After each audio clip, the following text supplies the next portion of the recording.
أنا اسمي يسري، عايش في هولندا. أهم شيء في مباراة أو في كأس العالم عموما، أهم الشيء اللي احنا نقدر نطلع بيه هي الدروس المستفادة من اشتراك المغرب في كأس العالم. أهم درس احنا شفناه، أنا بتكلم بصفتي مصري عربي. أهم درس اللي احنا استفدناه هو إن جميع الدول العربية كانت متحدة مع المغرب، وبكرة القدم قدر فريق المغرب إن هو يربط الدول العربية ببعضها، وده اللي احنا كلنا جميعا ينقصنا.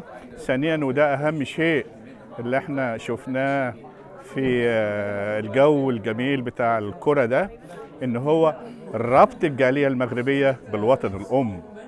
ده احنا شفنا كتير قوي ان الرجال والنساء والشباب من الجيل الثاني والثالث والرابع ازاي قدروا يعبروا عن وطنيتهم وارتباطهم بالوطن الحبيب المغرب. اهم شيء اللي احنا شفنا كمان ان الاخوة العرب اللي مختلف الجنسيات، حتى اللي ما كانش لهم في الكورة، بقوا يشاهدوا مباراة المغرب ويشجعوا ويدوروا على الأماكن اللي هم يبقوا متحدين وفي جنسيات مختلفة ويتفرجوا على المباراة.